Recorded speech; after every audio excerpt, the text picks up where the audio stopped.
Kom ons val in eerbetoon voor ons neer. Kom ons buig, kom ons kniel voor die Here ons Skepper. Hy is ons God en ons is sy volk, sy kudde, sy skape, deur sy hand versorg. Amen. Liewe gemeente, ek groet vir julle met die seën van die Here, genade en vrede vir julle, van God ons Vader, en van die Here Jesus Christus, deur die kragvolle werk van sy Gees. Liewe gemeente, baie welkom vanoggend. Ek is bly om julle te sien en ek is dankbaar dat julle saam met my vanoggend die Here met die lied kon aanbid en dat ons ook vanoggend 'n boodskap kan ontvang. Aan al ons YouTube-kykers sê ons ook in die besonder baie welkom. Baie mense kan nie vandag hier wees nie. Baie kan uit vanweë gesondheid nie in die kerk wees nie. En baie is ver en elders in die wêreld en ons sê vir julle almal baie welkom by hierdie erediens vanoggend. Die tema is: my gewete vreet my op, help my. En ons gaan uit Psalm 38 uitlees. Kom ons bid saam. Ons Vader wat in die hemel is, laat U naam geheilig word. Laat U koninkryk kom. Laat U wil ook op die aarde geskied, net soos in die hemel. Gee ons vandag ons daaglikse brood en vergeef ons oortredings, soos ons ook die vergewe wat teen ons oortree. En laat kom ons nie in die versoeking nie, maar verlos ons van die bose. Amen. Liewe gemeente, my gewete vreet my op, help my. Psalm 38 is ons grondteks volgend. Psalm van Dawid, herinnering. Moet my tog nie in U toorn bly straf nie, Here, en my langer in U gramskap tugtig nie. U pyl het my getref, U hand lê swaar op my. Deur U toorn is daar nie meer 'n gesonde plek aan my liggaam nie. Deur my sonde is daar nie meer 'n heel plek aan my lyf nie. Ja, my ongeregtighede het my oorweldig, soos 'n las wat vir my te swaar is. My wonde stink en sweer en dit deur my eie dwaasheid. Ek is krom en in mekaar getrek. Ek loop die hele dag in treur want my lyf brand van die koors en daar is nie meer 'n gesonde plek aan my liggaam nie. Ek is gedaan en heeltemal platgeslaan. My hart jaag en ek brul van die pyn. U weet waarna ek smag, Here, my gesmeek is vir U geen geheim nie. My hart jaag, my krag het ingegee en ek kan nie eers meer sien nie. My siekte hou my familie en my vriende ver van my af en my bure kom nie naby my nie. Nou ja, of dit fisiese worsteling was van siekte en lyk nie vir my so nie. Dit lyk asof Dawid meer hier geworstel het in sy gemoed en met pyne van gister en van eergister. My gewete vreet my op. En daar sien julle die handjie wat uitstrek, wat besig is om te verdrink. Help my asseblief, help my. Help my. Ek is verslaaf aan pornografie. Niemand weet dit nie, nie eens my vrou nie, nie eens my kinders nie, niemand weet dit nie. Maar ek kan net nie die goed uitlos nie, wanneer die ander slaap, dan gaan sit ek voor my foon en ek Google al hierdie sites. Ek weet nie hoe om dit te los nie. Dit vreet my op dat ek dit doen, ek weet nie meer wat ek kan doen nie, want ek weet is nie wat die Here wil hê nie, as my vrou moet uitvind, sy sal my wragtig los. Of ek is al jare in 'n verhouding met 'n getroude man of 'n getroude vrou by my werk. My eggenoot, my vrou, my man weet dit nie, my kinders weet dit nie. Die gemeente waar ek inskakel weer, niemand in my familie het 'n idee nie. Dit maak my gedaan. Ek wil so graag breek daarmee, maar ek kan nie. Ek is vasgevang in hierdie web. Dit maak my mal, dit vreet my op. Ek weet ek gaan alles verloor wat kosbaar is as ek uitgevang word. Help my gewete maak my klaar. Of ek het lank terug iets van iemand gevat Of ek het iemand verneek. Jy weet, ek was in 'n vennootskap met 'n kollega en ons het 'n goeie besigheid gehad, maar ek het die geld geskiem. Ek het nie geweet nie. Ek het dit geskiem.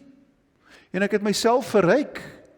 Op die ou einde die besigheid vergaan en ek was okay en my vennoot en sy gesin moes uiteindelik in 'n agterplaas van iemand bly. Ek weet nie hoe gaan ek dit ooit kan regmaak nie. Hy vermoed dalk iets, maar my gewete eet my op daaroor. Ek weet nie meer wat ek kan doen nie. En so kyk ons elkeen wat hier sit vandag, 'n iets, 'n storie. Iets wat ek liewerste nie vir enige iemand sal vertel nie. Nie eers vir my huweliksmaat nie. Iets wat ek maar liewerste daar agter in file 13 ingesit het, met die hoop om dit te vergeet, maar ek kry dit nie vergeet nie. Dit vreet my behoorlik op. Hierdie goed wat ek gedoen het. En jy weet wat dit is, en ek weet wat myne is. Ek het so 2 jaar of meer terug het ek eendag 'n preek gepreek en gesê, is jy bereid om 'n biografie van jou eie lewe te skryf? Eerlik, alles neer te skryf. En ek het in daai preek het ek erken, daar's 'n paar hoofstukke wat ek nie wil hê ander mense moet lees in my lewe nie. So, ons het almal 'n iets waarvan niemand weet nie, net ek en die Here. En dit maak ons klaar. So help my, asseblief. Ek wil ontslaa raak van hierdie goed. Ek wil nie meer met dit lewe nie. Ek wil nie meer met hierdie pyn en hierdie seer en hierdie mislukking en hierdie opvreet van my gewete. Ek wil dit net nie meer hê nie. So ja, ek het eintlik dit klaar gesê. Ons kan dit net nie vergeet nie, né? En soms vir jare dink jy nie eers dan daai goed nie. En dan skielik eendag, boem, spring dit weer soos 'n stopstraat op voor jou wat jy nie gesien het nie. En jy word weer daarmee gekonfronteer. En jy kan nie verstaan hoekom jy nou weer aan hierdie goed dink wat 30 of 40 of 50 jaar terug gebeur het nie. En skielik is jou gemoedstoestand nie weer lekker nie en jy voel nie weer goed daaroor nie en dit belemmer jou dag en dit affekteer jou op 'n manier wat jy nie eintlik geaffekteer wil wees nie. Want dit lê swaar hier op die gemoed en in die onderbewussyn. Dit lê maar daar. Dit hou ons eintlik in 'n sekere sin terug om regtig te kan voluit lewe en die lewe te kan lewe soos wat die Here wil hê ons moet dit lewe. Dit hou ons regtig terug. Dit klink erg, né? Dis nie 'n mooi prentjie wat ek nou geskets het nie. Ons almal worstel hiermee. En as jy nou vanoggend in jou binneste moet sê, ek is een van hulle, dan wil ek vir jou sê, wel dan is ons almal in goeie geselskap. Want ek dink daar's nie een mens wat foute gemaak het, wat daaroor spyt is nie. En wat soms daarmee worstel. Wat moet ek met hierdie goed maak? Die foute, die sonde, die verkeerdheid, die boosheid wat ek aangevang het. Kyk net vir interessantheid. Adam en Eva, wat het hulle gedoen toe hulle aan God ongehoorsaam was en besef het, maar nou het hulle nonsens aangejaag. Hulle gaan kruip weg, asof jy vir God kan wegkruip, asof jy met blare, soos wat hulle self toemaak, wil hulle eintlik maar hulle sonde bedek, hulle ongehoorsaamheid. En ons het sulke maniere wat ons vind, ja, ek wil dit toesmeer. En julle weet wat gebeur met 'n ding wat jy toesmeer. Hy kom maar altyd uit.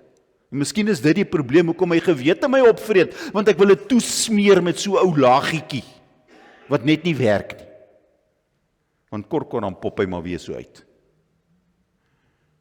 Moses het gedink nadat hy die Filistyn doodgeslaan het, sy hom gou-gou daar, niemand het hom gesien nie, soos ek hom gou hier onder die sand begrawe en ek vlug in die woestyn en gaan ek wegkom daarvan. Maar sy gewete het hom opgevreet, want hy daar aan die een kant in die woestyn, in die droogte en ongemak en in die son, het hy sy skoonpa se goed opgepas.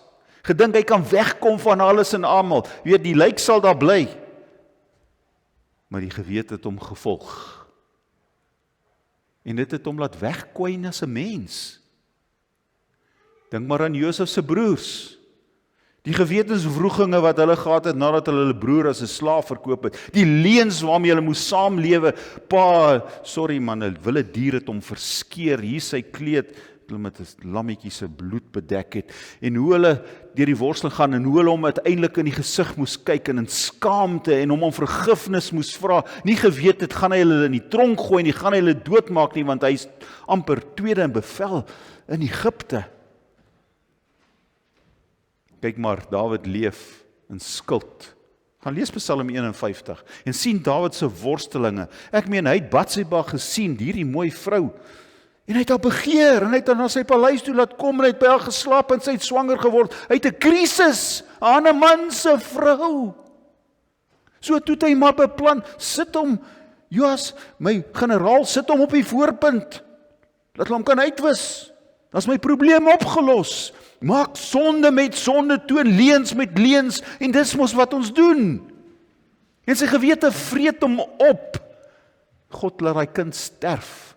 Die profeet kom spreek hom aan. Maar hy innerlike worstelinge wat hy gehad het, lees Psalm 51, dit sal jou 'n goeie idee gee. En Judas, nadat hy die Here Jesus verraai het, wat maak hy? Gaan hang homself op. Dit is nogal interessant, dit in Handelinge 1, sê hy het homself opgehang dat sy ingewande oopgebars het. Ek weet nou nie hoe dit werk nie, maar dit was pynlik. Hy kon nie met homself saam lewe nie. Hy het uiteindelik as gevolg van hierdie gewetenswroeginge homself doodgemaak. Want dit gebeur. Dit gebeur. En Paulus, ons dink Paulus as hierdie magtige, sterk apostel van die Here. Hy het die opdrag gegee dat Christene doodgemaak word. Hy het gestaan en kyk hoe Stefanus met klippe doodgegooi word. Hy het ook 'n gewete daaroor gehad, maar hy het ook iets anders verstaan, van die evangelie, van God se genade en van God se vergifnis. Laastens Petrus, 3 keer het hy gesê, ek ken hom nie. Elke keer as hy gekonfronteer, maar is jy nie een van die disippels nie? Ek ken hom nie. Toe kraai die haan soos die Here Jesus gesê het, en hy het buitekant gegaan, en hy het gaan huil. Besef, wat het hy gedoen? Sy gewete het hom opgevreet, hy gaan tjank, en tog word hy die rots, waarop Jesus sy kerk bou. So is ek en jy alleen?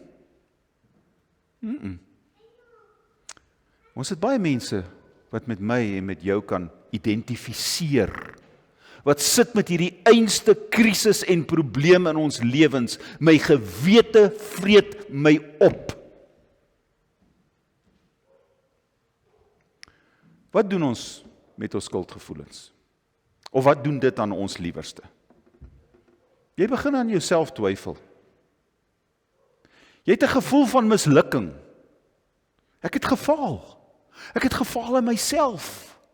Ek het my vrou of my man gefaal, ek het my familie gefaal, ek het my werkskollegas gefaal, ek het my baas gefaal, ek is 'n mislukking, ek het die Here gefaal. Dis hoe jy voel in jouself, jy's 'n mislukking. So jy twyfel aan jouself, jy twyfel aan jou opvoeding, aan jou vermoëns, jy begin twyfel aan jou verhouding met God, jy begin twyfel aan God. Jy verloor net sin. En as jy langdurig met hierdie goed worstel, lei dit tot depressie en slaaploosheid.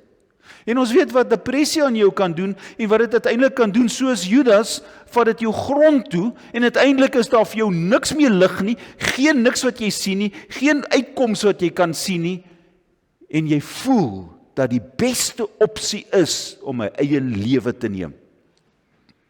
Dit lei tot onttrekking. Jy onttrek.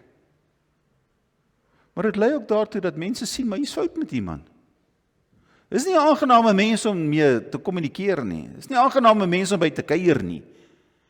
Ek meen, as jy by iemand kuier wat aan depressie ly en hulle is ongelukkig in daai afwaartse swaai gegaan, is nie lekker om by hulle te kuier nie. Hulle is negatief. En so is dit met iemand wat sy gewete so oorheersende rol in 'n lewe speel. Hulle verloor koers. Hulle verloor belangstelling, jy verloor ook belangstelling. Dit put jou emosioneel uit om met jou gewete te worstel, om met die goed van gister en eergister nie te kan klaarmaak nie, wanneer dit vir jou slaan, onbeplant weer eens. So ek is net nie goed genoeg nie. Ek het geval. Ek is 'n mislukking. Dis wat gebeur. Hoe kom ek vry van my skuldgevoelens? Wil ek 'n paar eenvoudige goed gee, en alles wat ek hier sê is regtig maar net die punt van die berg. Dis baie meer as dit. Dis belangrik dat ons dit analiseer. Ek het hierdie ding wat my vreet. Is dit regverdig teenoor myself, dat ek myself so moet straf? Het dit meriete om oor hierdie ding skuldig te voel? Ek dink dis die eerste belangrike ding. Het dit meriete? Want baie keer hoor ek mense dat hulle praat oor goed wat hulle gedoen het of gesê het of wat ook al, en dan dink ek myself, maar dis nou regtig nou nie ernstig nie.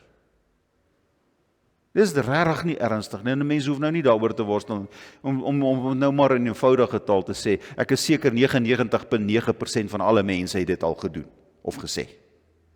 So ek dink is belangrik dat jy dit analiseer, en as jy tot die punt kom wat jy sê, maar dit is 'n genuine ding hierdie. Kyk, ek het regtig, as 'n voorbeeld, ek het 'n buiteegtelike verhouding gehad, of ek het iemand se goed gesteel, of iemand benadeel finansiëel. Dan moet jy dit erken. Ek het dit gedoen. Ek aanvaar dat ek dit gedoen het. Ek aanvaar dit was verkeerd. Ek aanvaar dit was nie die wil van die Here nie.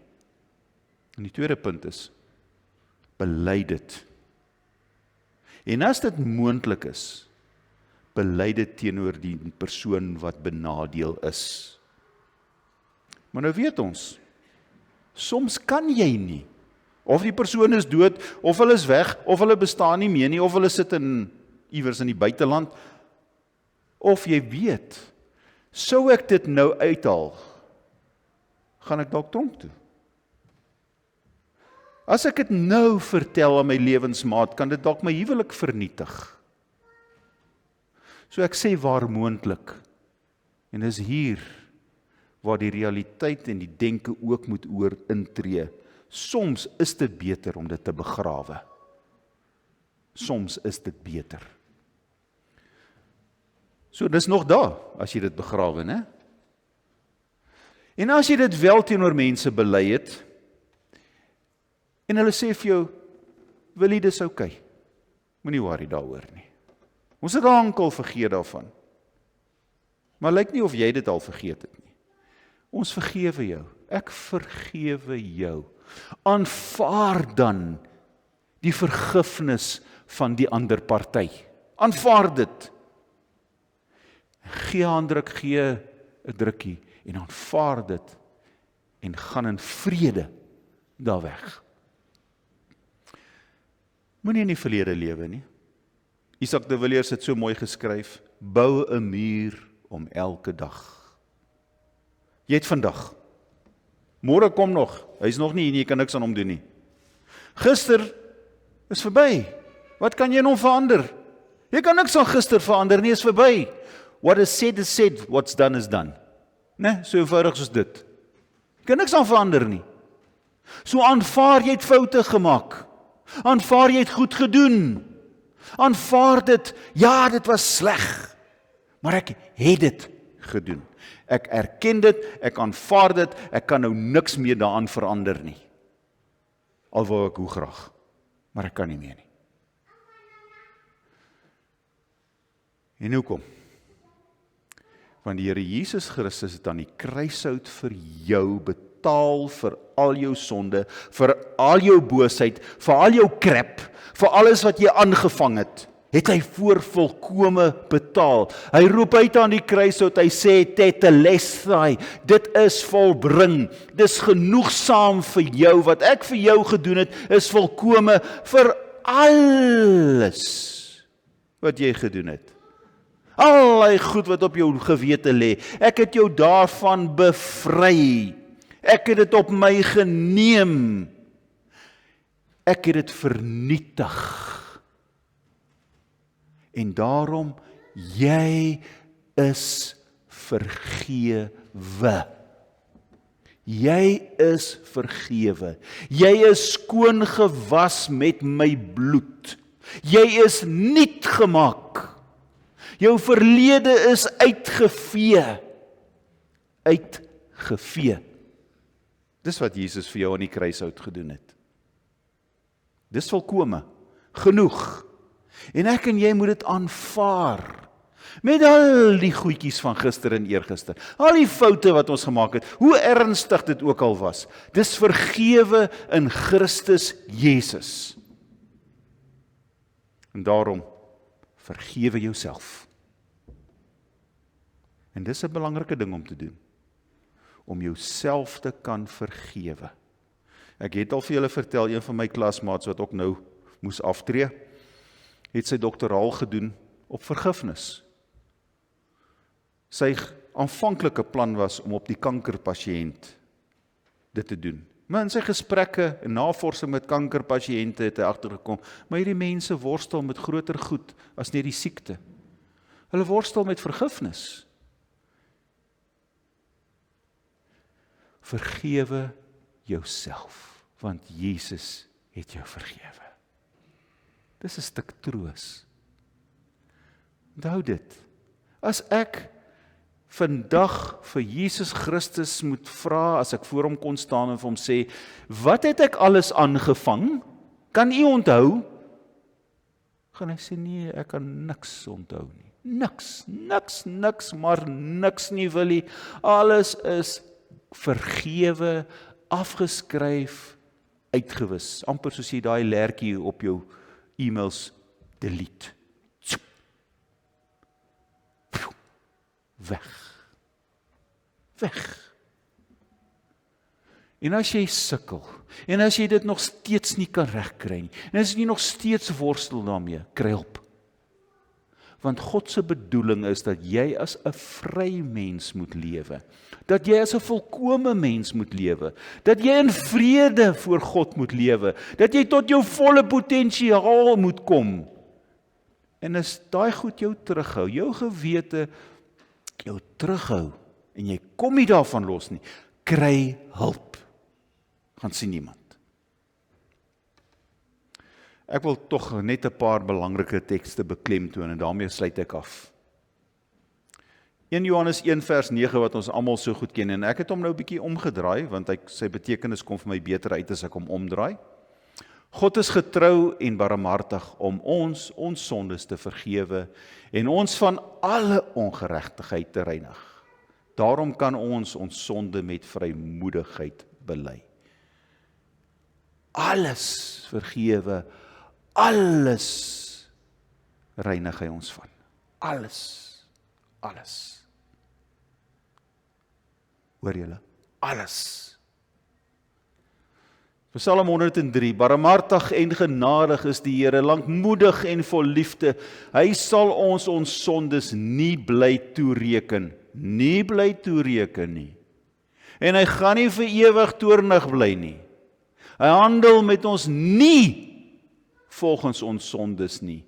Vergeld ons nie vir ons ongeregtigheid nie. Want so groot as die afstand tussen hemel en aarde is 'n ewigheidslyn, so groot is sy liefde vir die wat hom dien. So ver as wat die ooste en die weste van mekaar af as ewigheidslyn, so ver verwyder hy ons oortredings van ons af.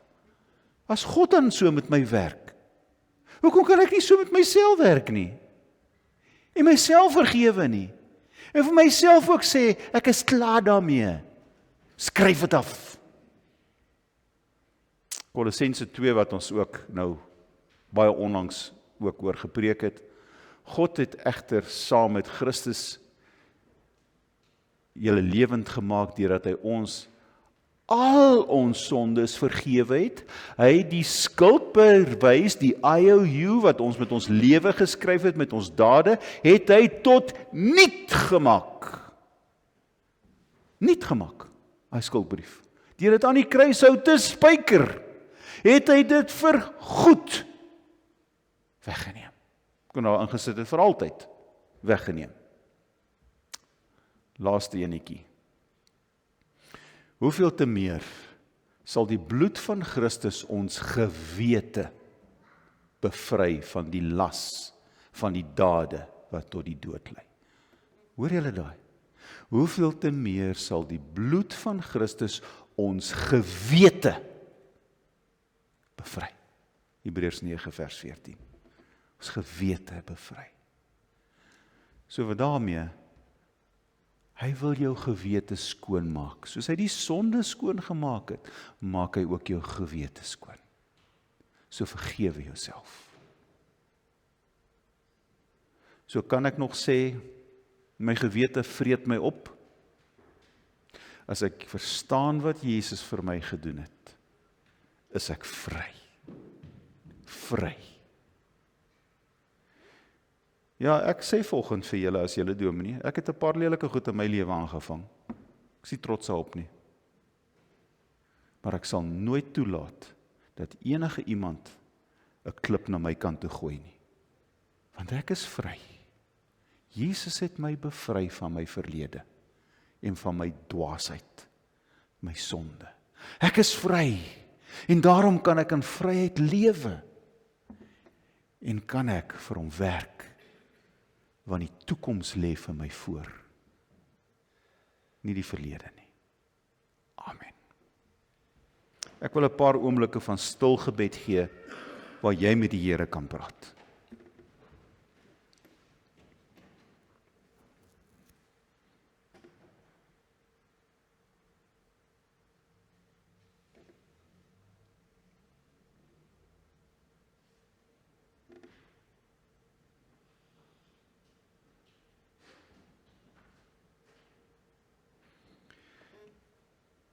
Ons kan vanoggend net weer in dankbaarheid voor U buig, o Vader, dat U Seun gestuur het. En dat Here Jesus, dat U met gehoorsaamheid aan die Vader gekom het om ons met God te versoen. U het volkomendheid gebring aan die kruis. 'n uitkoms, hoop, vergifnis. U die liefde van God die Vader kom demonstreer, deurdat U kinders kom by mekaar maak het. Ja, Here, en ons weet kinders is baie keer ongehoorsaam en stout, maar ons bly lief vir hulle. En so werk U met ons, in die mees intensiewe vorm. En daarom, Here, sê U vanoggend vir ons elkeen weer, ek het jou vergewe vir alles. Jy is vrygemaak van alles wat jy in die verlede aangevang het. Jy hoef nie meer deur jou gewete opgevreet te word nie. Ek het selfs die las van die gewete kom bevry, dit van jou afgehaal. Vergewe jouself, sodat jy vir my kan voluit lewe. Wat 'n voorreg. Wat 'n stukkie genade. Ons prys U daarvoor. Ons loof U en aanbid U, dat U met ons uithou en met ons aanhou, dat U ons nooit sal verlaat nie, nooit sal wegstoot nie, dat U altyd vir ons sal bly vergewe, bly omhels en U liefde verklaar, want dit was so duur, 'n kruis, 'n graf. Ons aanbid U in die naam van ons Here Jesus Christus. Amen. Ontvang die seën van die Here en daarna sing ons 'n lied staande saam. Mag die genade van ons Here Jesus met julle wees. Mag sy liefde julle lewens oorheers. Mag sy vergifnis vir julle werklikheid wees. Mag julle bevry word van die las van sonde en van die gewete.